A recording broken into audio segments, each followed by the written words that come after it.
Okay.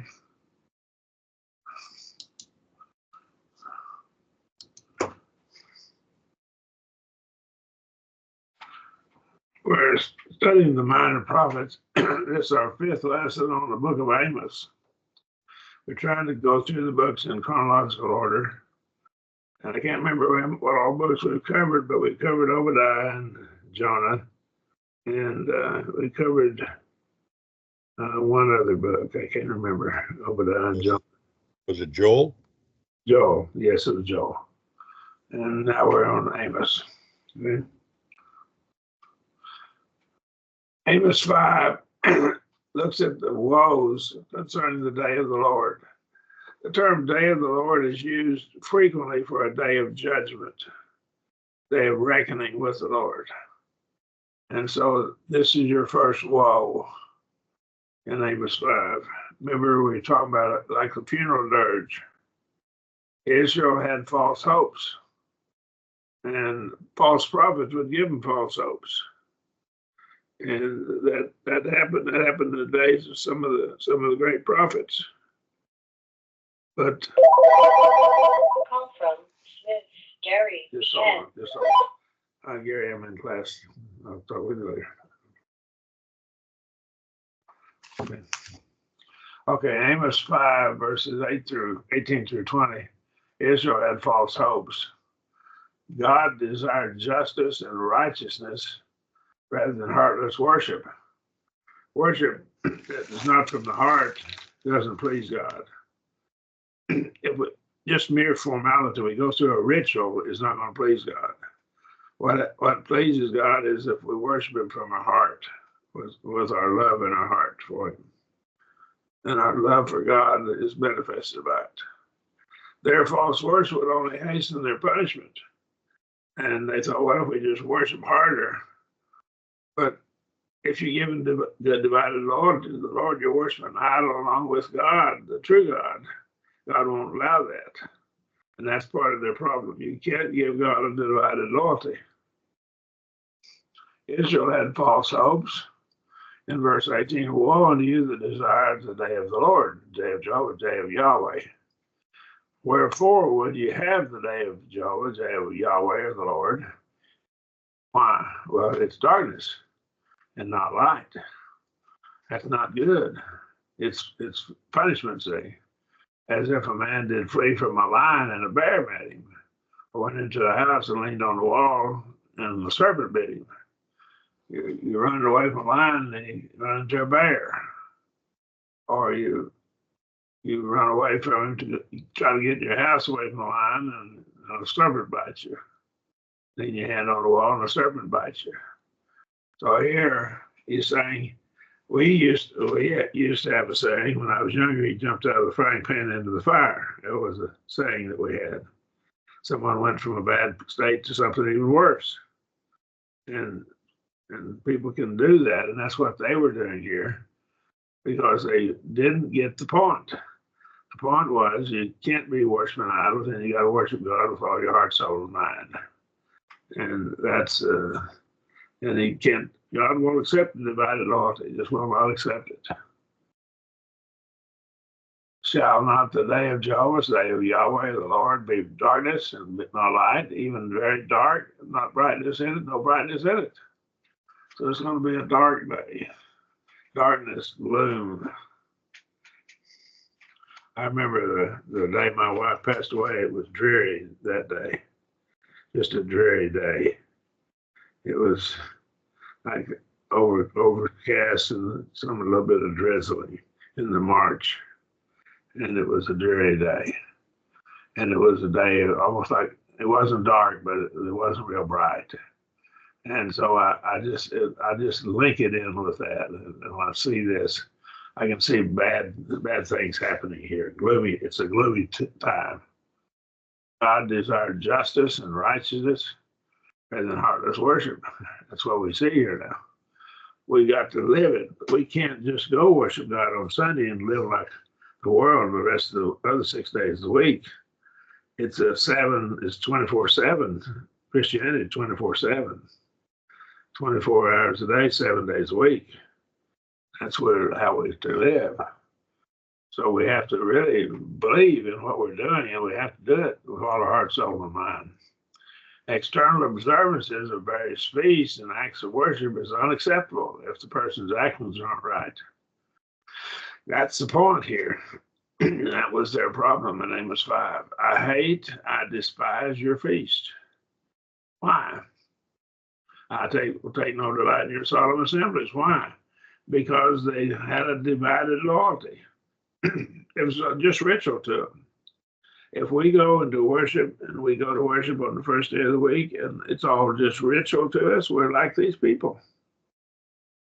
We have a discussion group on the Facebook, and this woman asked about that group, on the group about, do you have strong feelings, sometimes feelings of almost sorrow thinking about the Lord's death? And I thought, wasn't nothing wrong with that, feeling sorrow for it, that he died and he had to die for my sins. And I don't think anything wrong with that. But you don't want to get too emotional, but I think we need to be aware, and we need to put our souls into our worship. There needs to be, when that Lord's Supper is passed, we need to remember he died for us, and his body and his blood are represented by the bread and the fruit of the vine. Look at that again. I despise your feast. Hate and despise are the same. I will take no delight in your solemn assemblies. So hating and despising are the same as taking no delight. This is parallelism, Hebrew parallelism. So I despise your feast, and your solemn assemblies are your feast. So I despise, I take no delight in. Those are the same. Yea, though you offer me your burnt offerings and meal offerings, I will not accept them. Yet I regard the peace offerings of your fat beast. So why? Take thou away the noise from me, the noise of thy songs, for I will not hear the melody of thy vows. He's not saying that he was not pleased with instrumental music back then because he had commanded it. Their problem was we don't use this to prove that God wasn't pleased with instrumental music. He wasn't pleased with their action, with their sacrifices either, because it's all just ritual. It was all external, nothing internal. No, it wasn't from the heart. We see why God did not accept their worship. They were unrighteous. Now, verse 24 says, but let's back up a little bit here now. So we end it, for I will not hear the melody of thy vows, but that justice wrote in. So here's the problem. Here was what they weren't doing. They weren't letting justice roll down as waters. They weren't being just. They weren't being righteous. They weren't treating people fairly. The rich were abusing the poor and so forth. We see in the context. And let roll down as waters, and righteousness as a mighty stream. Now, what is this? That justice, parallelism Hebrew, justice and righteousness are the same. Roll down as waters is the same as a mighty stream. And so it's figurative language. It's a poetic, it's Hebrew poetry. The justice and righteousness are the same. Roll down as waters is the same as a mighty stream. Repetition of it. Be righteous, be just, be fair, and let it roll down like water, come out from you. You be a person that can only think righteously. I'm going to treat everybody by the same standard. I won't abuse people. The word but here shows the contrast. They were worshiping without being righteous. They didn't live the other days of the week. They may have been worshiping on the seventh day, and the other 6 days they weren't living right. We can't do that in the Lord's church. It's got to be a 24/7. Christianity is 24/7. 24 hours a day, 7 days a week. 365 days and a quarter days of the year, okay? Every leap year we catch up with 366 extra day. Their false worship will only hasten their punishment. Did you bring unto me sacrifice and offerings in the wilderness 40 years, O house of Israel?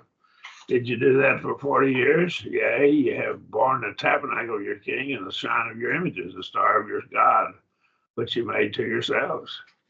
During that 40 years wilderness wanderings, he was separating out the good ones from the bad ones, the ones that had not had strong faith, that weren't worshiping God out of their faith. They died away. He made them wander for 40 years until all those people, the unfaithful ones, died off. That's what we see here. That's the lesson. And they had to be punished for it because their heart wasn't in it. Now, there's two people that were saved, Joshua and Caleb. And I've always thought that Mrs. Joshua and Mrs. Caleb probably were faithful too, and they went with their husbands. But right here, we know Joshua and Caleb, I think their wives probably were faithful too.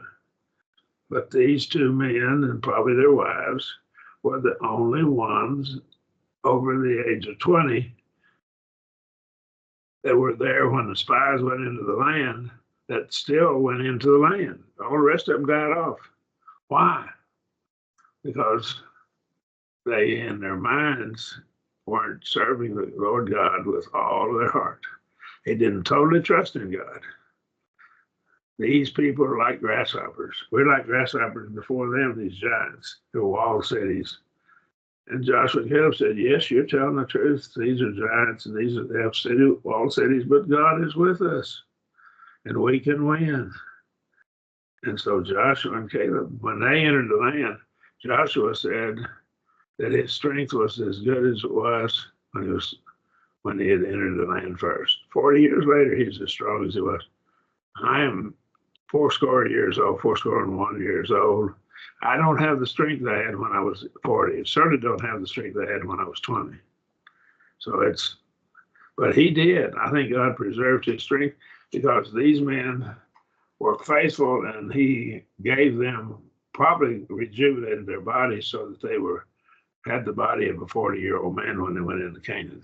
I think that's the way I see it. I can't prove that, but I'm convinced it's probably the case with them. Question or comment? I was just going to say, I think that's very sound reasoning because of the fact that their shoes didn't wear out, their clothes didn't wear out for the 40 years they were in the wilderness. Yeah. And for the ones that were going to be going that were adult, Caleb and Joshua, I think they were preserved in their strength and in their fitness as well. I would totally agree. No, that's my thinking on it. Anybody else got anything to add? God can do it. We know he can. So let's go back and read this again. Did you bring unto me sacrifice and offerings in the wilderness 40 years, O house of Israel? Yea, ye have borne the tabernacle of your king and the son of your images. I think they had a problem worshiping idols, even in the wilderness. These people that died off did. Star of your God, which you made to yourselves. That might be that they showed a lack of faith in God, the true God, and that is equated to the same thing as idolatry. So covetousness is viewed as idolatry in the New Testament. And so right here, it may be that their lack of faith in God was what he's talking about. But they may have been worshiping idols. They appear to have been worshiping idols in the wilderness and had to be destroyed. Therefore, will I cause you to go into captivity beyond Damascus. Damascus was the capital city of Syria to their east. Beyond Damascus was to the east of Damascus, beyond this. In Oklahoma, we say up, we mean north, down, we mean south, out, we mean west, over, we mean east. Those are prepositions for us. And so beyond was to the east. And that was where the Assyrian Empire was. So I will cause you to go into captivity beyond Damascus, saith Jehovah, whose name is the God of hosts. So the Lord God of hosts is going to cause you to go into captivity. Why? Because they'd sinned so grievously. At some point, a nation's iniquity becomes full. I'm of the conviction, I think I can prove it, that God does what's going to save the most souls by his actions, whatever action, providentially or whatever. When he operates providentially, it's going to save the most souls, whatever he has to do. I want to give you an illustration of it. The United States tried to take Canada away from Great Britain during the Revolutionary War and thereafter the war, and we couldn't.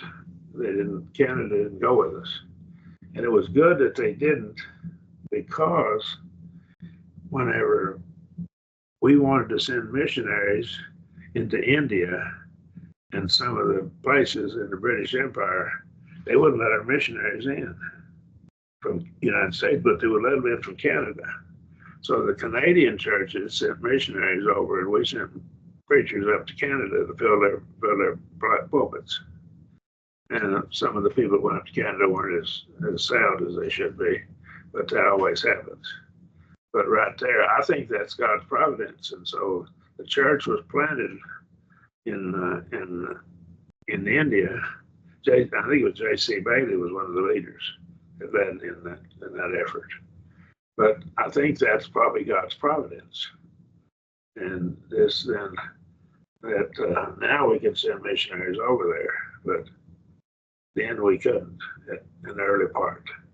So after the church was restored and around after our Civil War, I think that's when Canada became a free country, but they were still part of the British Empire, and so they just wouldn't let us send our missionaries over there. And I hope you're aware of that. So I think I look at that, I say that might be God's providence that we were able to get missionaries over there through the Canadian brethren. Right? So I will cause you to go into captivity beyond Damascus. What is going to happen? There's a remnant that's going to stay and they're going to be faithful, and I'm going to preserve them. So God preserved the remnant of those people. And we saw it in figures of 1 out of 10, but I don't know that that's a hard, fast mathematical relationship. The idolatry of the children of Israel in the wilderness is referred to in Acts 7. So we see that they worship idols. Now we know from Acts 7 that this is not just figurative language. They actually did worship idols. And it says, this is he that was in the church in the wilderness. Now, then the word church is the word assembly. The people of Israel were called an assembly or a church. Not as we think of a church, but a church. And so a called out group of people. This is he that was in the church in the wilderness with the angel that spake to him in Mount Sinai, with our fathers who received living oracles to go to us, give unto us. So now he says in verse 39, to whom our fathers would not be obedient. They'll thrust him from them. They wouldn't be obedient to Moses. See? And of course, Moses was speaking for God. So to obey Moses is to obey God, because he spoke the words of God and turned back in their hearts unto Egypt, saying to Aaron, make us gods, not just one God, but gods that shall go before us. For as for this Moses who led us forth out of the land of Egypt, we know not what has become of him. We don't know what's happened to Moses. 40 days up in the mountains. And God preserved him, of course. I think God miraculously took care of his body. They made a calf in those days. That would be the apex bull. And so the bull, the calf that the Egyptians worshiped, and he made a calf in those days and brought a sacrifice unto the idol, rejoicing in the works of their hands. Early, while in the wilderness, they had set the stage for this later idolatry. So we see God tried to turn them from idolatry by means of his prophets, but they would not hearken to the words of the prophets. We see this in Ezra 9 and Nehemiah 9, these two passages. We won't look at them, but they go through it. Verse Amos 5, 27 through 25 to 27 is quoted in Acts 7, 42 and 43. Now we go back, but God turned and gave them up to serve the host of heaven, as it is written in the book of the prophets. What prophet? Well, this is Amos. Did you not offer unto me slain beasts and sacrifice 40 years and others, O house of Israel? So now Acts 7 is telling us they were worshiping idols. and they offered to God, but they had this divided loyalty, same problem that they had in the days of Amos. I think they were worshiping the true God, but they were worshiping a false God too. We just can't give God divided loyalty. He won't take it. God is jealous because he is God and everything else is not God. And he's right to be jealous because nothing else can take his place. Nothing else can take the place of God. And he goes on and says, you took up the tabernacle of Moloch and the star of the god Rephan, the figures which you made to worship them, and I will carry you away beyond Babylon. Now, the tabernacle of Moloch, what in the world is Moloch? Moloch.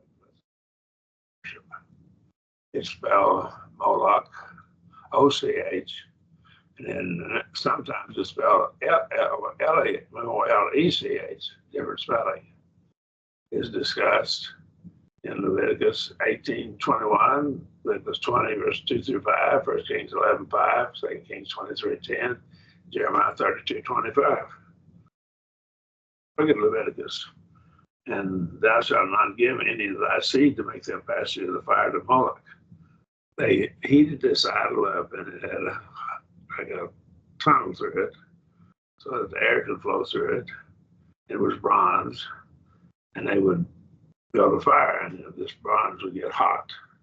And it had hands out here on it, best I can tell from all the descriptions I've read about it.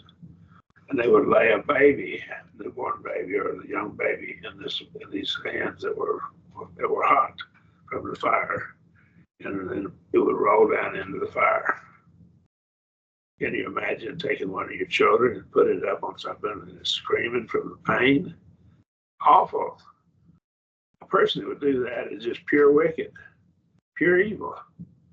I think the murder of innocent babies is one of the most terrible crimes you can commit, sins.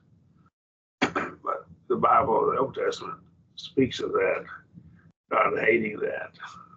You know, that's one of the things he hates the most. And so we need to be aware of that. Thou shalt not give any of thy seed to make them pass through the fire to Moloch.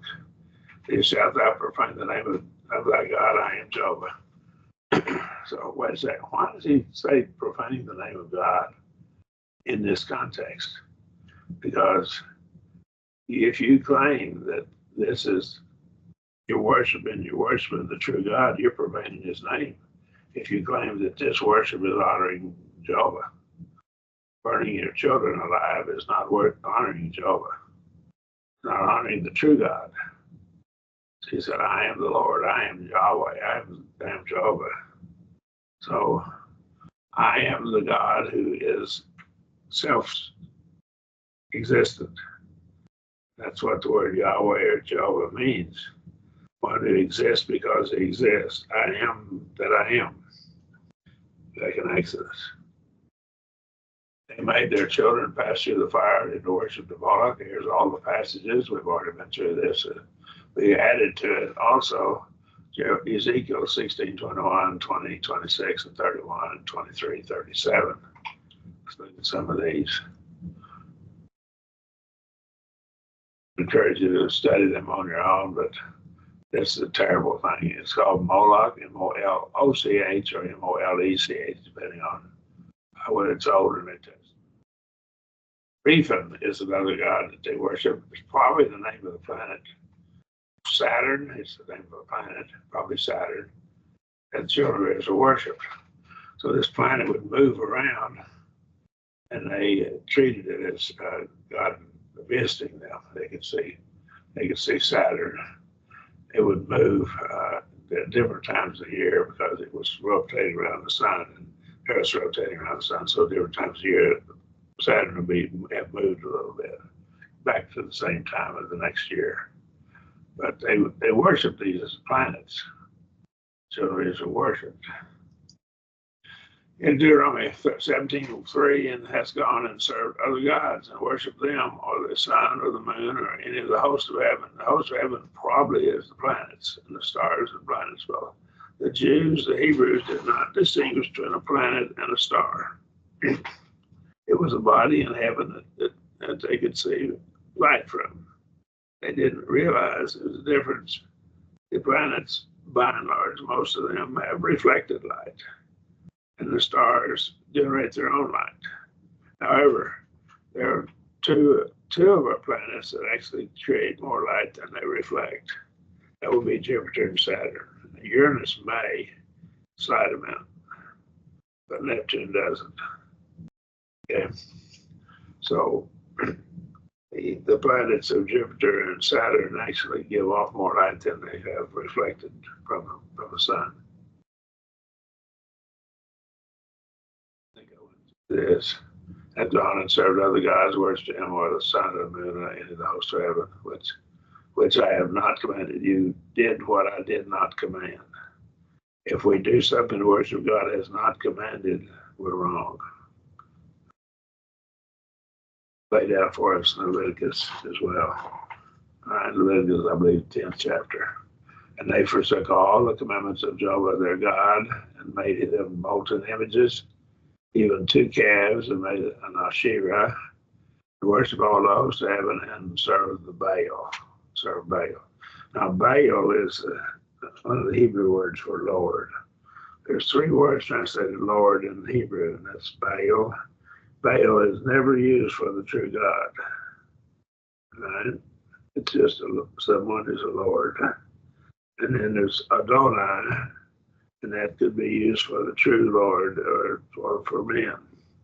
And then there's Yahweh, or Jehovah, Yahweh. That's only used for God. That word is translated Lord in the King James Version. All caps Lord in the King James Version. Shira was supposed to be the wife of Baal. And so they made an Asherah. And so this was a fertility goddess as the equivalent to Aphrodite and Venus. Aphrodite of the Greeks, Venus of the Romans. Okay. One of their problems was that they were polytheistic. They worshiped many gods, including Jehovah, Yahweh. And the Lord Jehovah, Yahweh, demanded monotheism. He only worshiped God. The United States and the Western world has made their unborn children to pass through the fire, figuratively speaking, in the act of abortion. I wonder if we can expect any less punishment from Almighty God for that. Okay. That's a bad thing that we've done. Israel had false hopes. They seemed to think that they were in good stead with God because of their relationship with Abraham. We see this same problem in the New Testament as well. God is no respecter of persons. He respects character. It's character what God is looking for. Well, we must worship correctly, and that's true.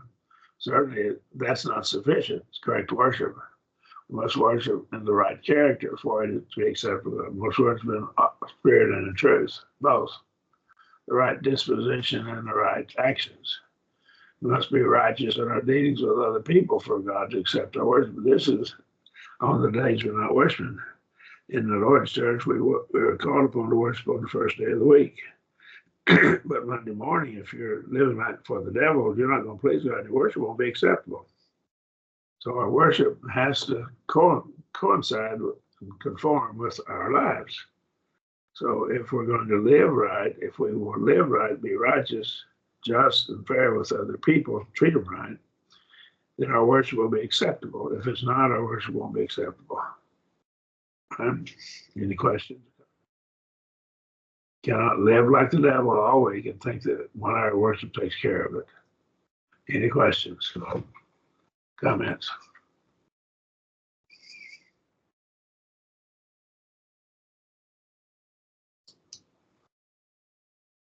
Appreciate the class. It was good. Thank you.